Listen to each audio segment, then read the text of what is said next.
ஆசீர்வாதமான காலை வணக்கம். இன்றைய நாளிலே உங்களை சந்திப்பது பெரும் மகிழ்ச்சியாக இருக்கிறது. இன்றைய நாளிலே நாங்கள் தியானிக்கப் போகின்ற வசனமாவது ஆதியாகமம் 3வது அதிகாரம் 8வது வசனம். பகலிலே குளிர்ச்சியான வேளையிலே தோட்டத்தில் உலாவுகிற தேவனாகிய கர்த்தருடைய சத்தத்தை அவர்கள் கேட்டார்கள். அப்பொழுது ஆதாமும் அவன் மனைவியும் தேவனாகிய கர்த்தருடைய சந்நிதிக்கு விலகி தோட்டத்தின் விருட்சங்களுக்குள் ஒளிந்து கொண்டார்கள். பிரியமானவர்கள், இந்த வார்த்தையை வாசிக்கும் பொழுது நான் ஒன்றை மாத்திரம் நான் புரிந்து கொண்டேன். எங்களுடைய வாழ்க்கையிலே பாவம் என்கின்ற காரியம் வரும் பொழுது அது பகலாக இருந்தாலும் அது எங்களுக்கு இருளாக தான் தோன்றும். எங்களுக்குள் முதலாவது ஒரு பயம், அதற்கு பிறகு ஒரு குற்ற உணர்வு.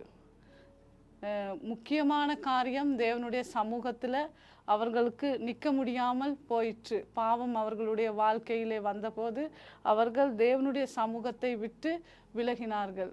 நாங்களும் அப்படித்தான் சில நேரங்களிலே எங்களுடைய வாழ்க்கையிலே பாவம் வரும் பொழுது நாங்கள் தேவனை விட்டு விலகி ஓடுகிறோம். பாவம் மிகவும் அழகானதாய், அது கண்களுக்கு குளிர்ச்சியாகவும் கவர்ச்சியாகவும் இருக்கிறது.